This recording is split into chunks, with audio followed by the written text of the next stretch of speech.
Until the end of this weekend, you can enjoy Gamersupps with free shipping on orders over $30 with my code Thorin, Thorin, at gamersupps.gg. But maybe you're asking, just like with TenZ, who is TenZ? Who is Gamersupps? Well, it's one of the world's leading energy formulas. It's keto friendly, has no sugar in it, sugar free. Also, doesn't have that horrible like rise and then instant crash back down. Funnily enough, like certain people's careers in certain games, maybe we will or won't mention. But you know what? You got to get into it, right? You got to get to know all these choices of flavors, so many different faces, types, identities of Gamersupps. Which one are you going to go? It's kind of like TenZ himself, right? Like, what about when TenZ was on his rise in CSGO with, like, you know, nice mechanics, but not quite sure where he's going to land? Reminds me of Citrus Lemonade. It's got that sort of, like, tangy aspect to it, but it took me a while to get it. It's kind of slow. It grew on me, but eventually became one of my favorites. But then what about the periods, like in CSGO and in VALORANT, where TenZ just went, he thought, I don't know if being a pro's for me, you know, I don't really fit in around here. Maybe I'll just be a streamer instead, like Misfit smelling. He felt like a misfit.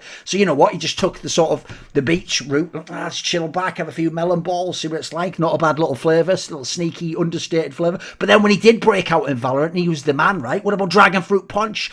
Hits you with a nice, powerful, but delicious blended flavour. But then again, you could always end up like TenZ and Sentinels after the recent VCT, right? Which is sour apple. Yeah, just sour with how things ended. Thorin, Thorin, code for free shipping on orders $30 or more, and you get whatever free gifts they're offering at the moment. Right, so obviously, this video is one of my who is, and this is one of the ones like I did with Hiko, where I'm going to talk about a Valorant player, but I'm specifically going to talk about them because obviously I'm not a Valorant expert. I don't follow the game Valorant. I've barely watched it.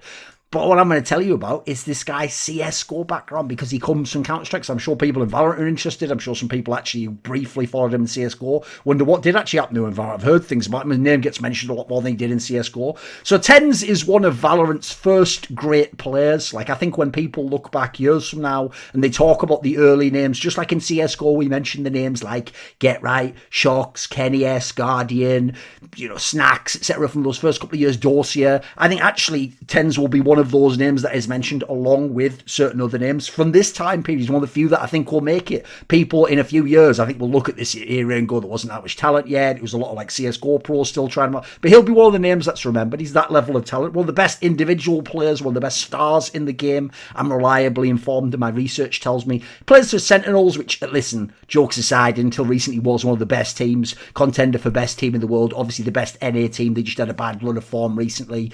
Now in CSGO, if we wind back the clock a few years, even though he was playing years and years ago, we're talking about 2019 here, because until 2019, if you were someone who's a European or you only watched Tier 1 Counter-Strike, you never heard of TenZ. Wasn't on your radar, was never mentioned, wasn't even someone where it's like, wow, watch out for him in a few years. Like, no, actually, of the NA talents coming out, he wasn't one that had the enormous power behind his name. He was quite a fast rise when he did get good. So you have to consider, he's only 20 years old now, this year, so he was only 18 back when we're talking about coming up. But even so, to be 18 and to not have like a massive buzz around you, yeah, that actually shows that you weren't like a show-cut prodigy that everyone knew was going to make it in the game. Because in CSGO, the name gets around if you're going to be legit. But I would say it was basically him, maybe Som, who obviously came into NRG in Valorant. I'd say Som was the next year in CSGO. He was more 2020. These were considered rising talents in the NA scene. They were trying to be used by top teams in NA to see if they could be groomed into star players. Som obviously got his chances in Gen G in 2020. Then online play came around. He switched over to Valorant. Obviously now he's in NRG over there. TenZ never really got his proper shot at Tier 1. He was only briefly in a team. It was Cloud9. It was a really messy Cloud9 lineup in the era when they were changing coaching staff and players, and Jdubs came in and they tried to rebuild another international squad. And it was one of the messiest, one of the worst periods in Cloud9. So realistically, he never really got a proper shot at Tier 1 play and true Tier 1 LAN play for more than a couple of tournaments. He was barely in the team at this point in time. So he stood in, if you go back in time, the first real relevant period was when he stood in for ATK, which was the lineup, which was the South African lineup. We're talking about before we mixed with the NA players and the next year became Cloud9. This was when they were the purely South African lineup, and it was when Sonic was going off, and he eventually obviously went off to Envy for a period of time, and they brought in TenZ. He looked good actually in the online tournaments he played with him. He looked like he was pretty fragging out, like he was a pretty legit player. Obviously he's an NA player and they were South Africans, but it was looking like an interesting mix. Then after that he joined Cloud9 with the Jdubs lineup, which had Kooster and Mixwell. Obviously people will know Mixwell over in G2 in Valorant, and Jdubs obviously himself went over to Valorant at one point in time. The only thing is, when he was in Cloud9, he was very underwhelming. Yes, he was playing against higher level competition. Yes, the pressure's more. Yes, it was his first real sort of shot at being in a top team. But he didn't really perform very well. Didn't live up stats-wise to what you'd expect. Eye test said he was having difficulty. He looked quite uncomfortable. I don't think they figured out what his identity was in the team. So he was benched. That team basically, spoilers, fell apart as a project. The actual Cloud9 ended up signing, funnily enough, some of the players he'd played with from ATK in the past, and they went a totally different route. And Jdubs actually went off and did Gen G, which was then with Som, and TenZ was out of the equation at this point in time. So when he became benched, he became a streamer a couple of months later for Cloud9, and then he played a little bit for some other lesser teams that you don't really need to care about until April in 2020, last year, and then he swapped over to Valorant on the 12th of April and became Cloud9's first Valorant player. Now, as a player in CSGO, which is primarily where I can talk about, man, I know the most, he had decent stats, but he wasn't very legit against Tier 1. He barely got to play against them very often. If you want to see his raw mechanical ability, which did look pretty good, he even put out a little movie himself, which shows that he had like really nice raw skills. It's just, here's the problem. If he'd have stuck around, he wasn't even, like I say, a clear-cut prodigy. Like, you had people like Som, you had people like Floppy, Zepper, Dapper. These are all players that had, like, the skills. If you look at them, the eye test, they're starting to make their ways in the top teams. Some of them made it further than TenZ, some of them didn't. Some of them also, like Dapper, etc. And funny enough, Floppy at one point in time and Som. Some of them also switched over to Valorant to try and become the big stars over there. But none of them really made it like TenZ did actually over there. They kind of had opposite careers in that regard. He wasn't as proven as someone like Wardell, for example, who was a clear-cut person who, by the way, could have been in a team like Team Liquid in CSGO and had already been to loads of lands with Ghost and Steel and all those guys, and looked like he was already ready. He'd had his couple of years of sort of like putting in the yards. TenZ hadn't done that yet. He hadn't really given CSGO a proper shot in terms of putting in the amount of hours you need to win over people's respect and get into the big teams. He just had a pretty fast rise. He had a couple of teams that gave him a chance, and then he went streaming just like he did in Valorant, and then he eventually just Valorant was the shit for him, right? So I would say he was far from proven as a tier 1 player in CSGO,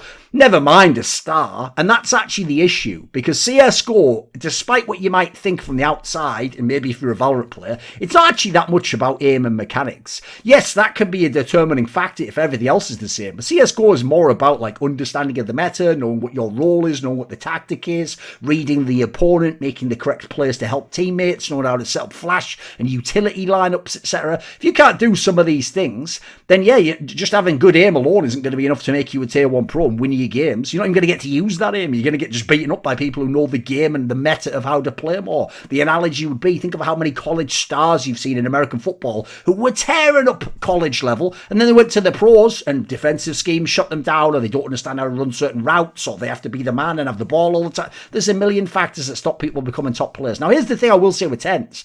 If he'd have made it, he was never destined to be a support player or some side element. If he'd have made it, his aim and his mechanics to dictate, he would have been one of the stars. He would have been a future Elige, Twists, Naf, the sort of the best, the most skilled players, Breeze, that NA had to offer in CSGO. It's just he was so many years from that, and he wasn't really even on the cusp of that. It was like that was far from determined as whether it was ever going to happen. So instead, like I say, he was in that mix of players that he was with. So I don't blame him. I can see why he went over to Valorant. I think it was actually a reasonable example of someone who swapped over in that sense. It wasn't. I actually think some of the other names I mentioned should have stayed in CSGO, or I understand why they went, but I wish they'd stayed in CSGO. He's one where I'm more on the fence, and when I see what's happening in Valorant, more power to him. It seems like he does better in Valorant than he did in CSGO. Now, in Valorant, he obviously early on was on Cloud9 Blue, then he was a streamer for a few months, and there was that whole thing of like, as he retired to become a streamer, which is like, what's even going on now? Now, I know modern people go, that's the modern meta, Thorin, you become a streamer and there's less pressure and you get more money in that. It's like, yeah, but how do you keep your name up? To me, you want the symbiosis of being a pro player at certain points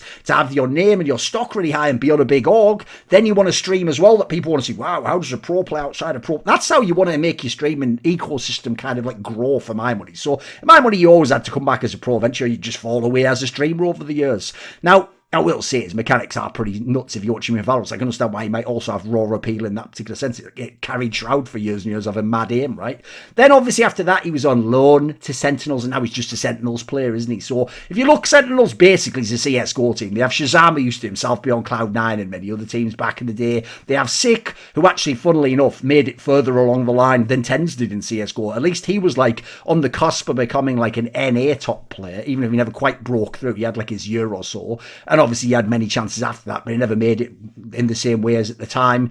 then compatriot Twists did make it, obviously, and became a true star. Then you had Dapper, the aforementioned Dapper, who was on like Bad News Bears or whatever, and now in this particular team, actually, again, is switched over to Valorant and become a solid player. Zoms is from Overwatch, as is the coach Raucus. By the way, Zoms is the guy, if people don't know, who said that stupid comment about like Richard Lewis being paid by Jack Etienne to write an article about high-powered match fixing, and then that was like all to fuck their ass. Now, we'll see. He did apologise afterwards, after he was called out, but that was just stupid-ass thing. And the same Zoms guy is the one who sparked all this stuff where he bantered the Brazilians and everyone was going mental. No, I didn't think what he said was that crazy, but whatever, you know what that sensitive little fucking Shaman ultra soft fan base are going to be like, right? Now, in Valorant, obviously, Sentinels has had pretty big success, right? They won that the VCT Stage 2 Masters Reykjavik. Yeah, they only made top 8 at Berlin, and yes, they didn't get out of their group at the Champions thing recently because they had Team Liquid, and then obviously that South American team or Latin American team, whatever, KRU beat them, and that was a bit of a shock, and obviously it was egg on their face, especially with all the banter, etc. Now, if you know TenZ, probably one of the most famous Jet players you'll ever see, fabulously skilled in that regard.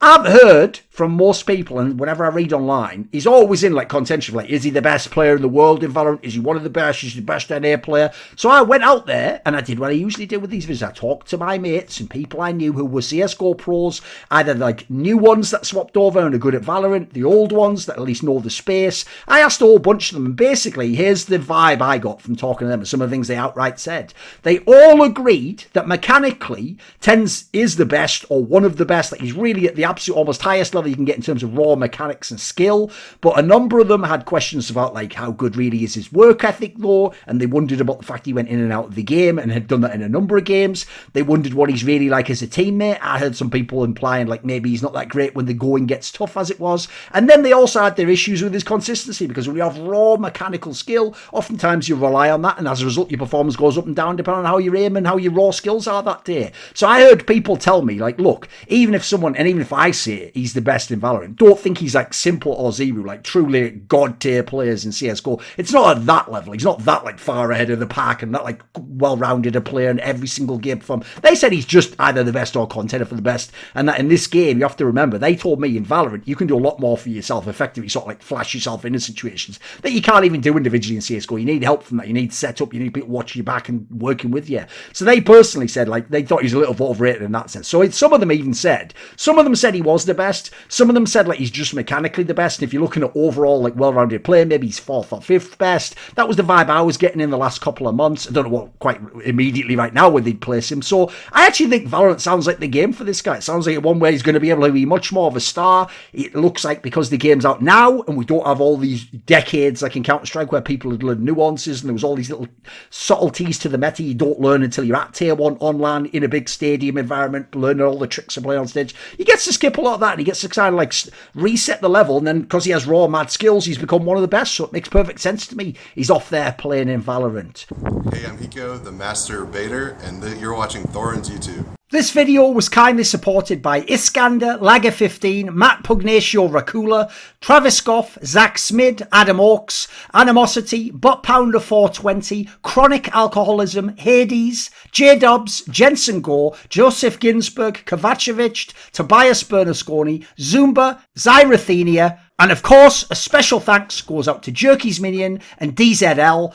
Do you want to suggest a topic or a guest for my content? You want to ask me a question? Maybe you want to know who the guests are for my upcoming content, or you'd like to take part in one of those long donated discussions. Well, put your money where your mouth is at the Patreon link in the description box below and join the Screwilluminati today.